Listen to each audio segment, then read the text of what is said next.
Hi, welcome to Practically Creative. Today we are going to take a horseshoe, some beads, a little bit of fish line, and we are going to make a sun catcher. Now I've already prepped the horseshoe. I bought it new, Tractor Supply, and I primed it, and then flat black, again Rust-Oleum, and then I painted it. The beads, I picked up Hobby Lobby. You can just get this whole container of a nice selection. Standard fish line, nothing fancy there. And what I'm going to use to hold the sun catcher is I just used an old dog collar. It's just an old dog collar that is cut down. So I've already got everything kind of laid out. So to start with, I cut fish line, I don't know, you want to go like double of the length of your beads, and then you want to have enough to wrap into the hole to tie off. So what I'm going to start, I already have my beads all laid out, so you don't have to watch me sort beads. So we're just going to string this first one, and then I'm sure we'll fast forward through all the rest, and then we'll show you how to attach them. So my bottom bead, now these did not come in the pack that I showed you, but again, gotta love Hobby Lobby, just beads in there, the teardrop. So that's what I use, both lines through the hole. And then I come back through the fish line so it's taut. And now I'm just going to string the beads. So really, most of the time you're spending doing this is prepping your material, collecting your beads, lining them up how you'd like them to be on your catcher.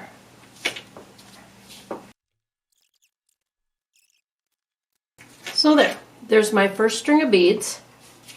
So they're going to hang about that far down. And then they're all going to be the same length. And so as you move along, I'm going to do five rows. So I'm going to do one in these holes. I'm going to save my top ones for the chain. And then I'm going to put a row of beads, and then I'm going to leave that one blank, and then I'm going to do two more and then one down the center. So we're just going to fast forward as I string the rest of them, and then we'll come back and walk you through attaching them.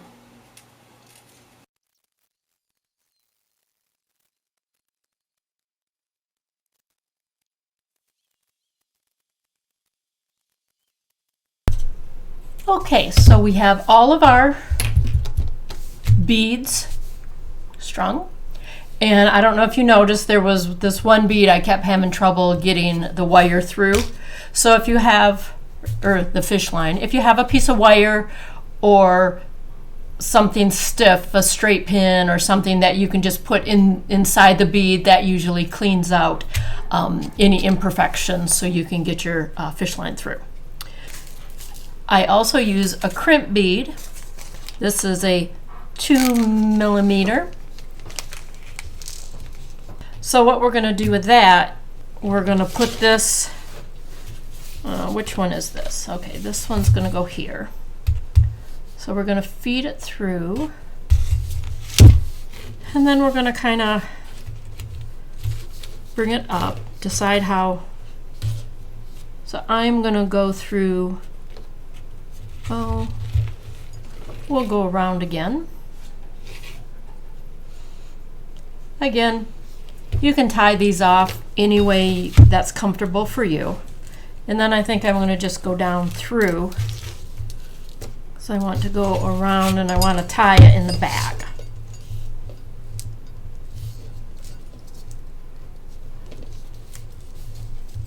I'm going to slide it to the back. And then what we're going to is to feed this fish line back through that crimp bead. So we're going to try to feed that fish line back down through the crimp bead. If you feed them one at a time, that seemed to work a little better.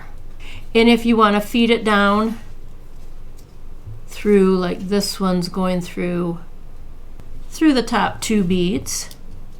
Sorry, my hands are probably getting in the way. So there, once you get it through and everything's where you want it, then you can crimp that bead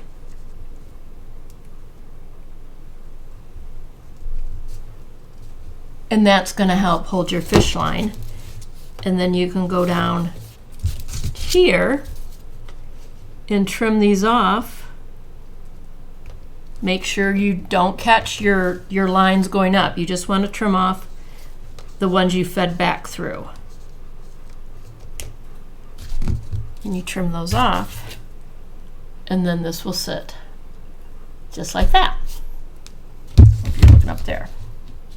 So that's what we're going to do for all the rest of these.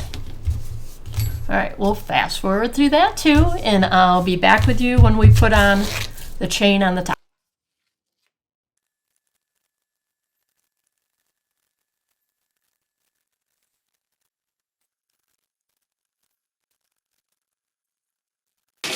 Okay, so now we have all of our beads strung, and again, you do the knot that works the best for you. Sometimes it takes a while to get that slip bead through, but you know, do what you can. It's all beautiful in the end. All right, so now we're back. And we're going to put on the chain. I've changed my mind. I tried to do it with the aluminum and it just snapped off. So we're not going that way. We are going to use our handy dandy fish line.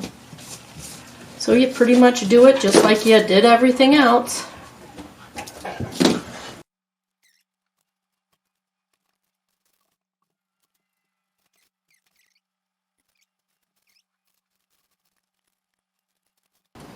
You know, in the end, let me think. Do we want to put another slip bead on there to help us out? Why not?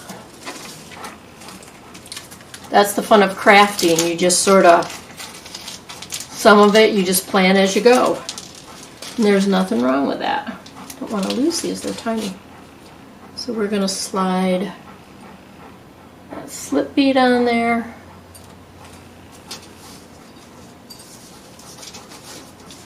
The one thing you have to keep in mind with these slip beads is they're very small. And so your top bead right here, this little top one, you don't want it to have a real big hole because you'll lose the slip bead right down inside it.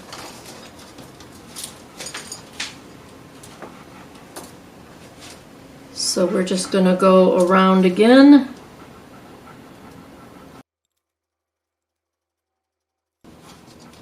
So we're going to slide it back through that slip bead.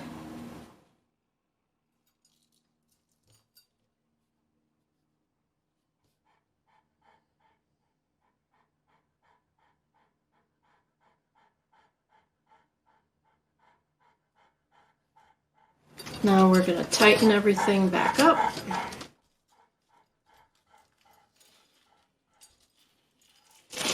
I know, sometimes I think it'd be easier to put this on before I started, but then that'd be swinging around.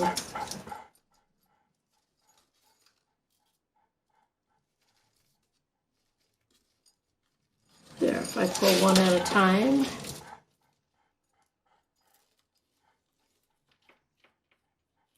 That kind of brings it all together.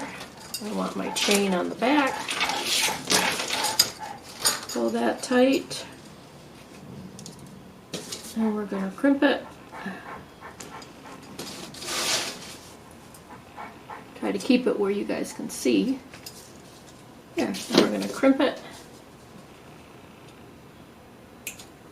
That's it. And then we're going to do the same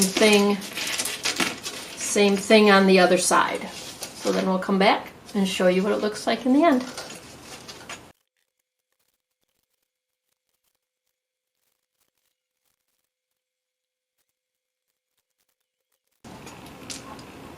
Okay, there you have it. Your own Horseshoe Sun Catcher. Play a little bit, straighten everything out. What do you think? So if you're lucky enough to have your own horse, to get one of their shoes, that will even make it extra more special. Is that a phrase? Extra more special? So thank you for watching Practically Creative. Like, subscribe. Go make yourself a Horseshoe Sun Catcher. See you next time. Bye.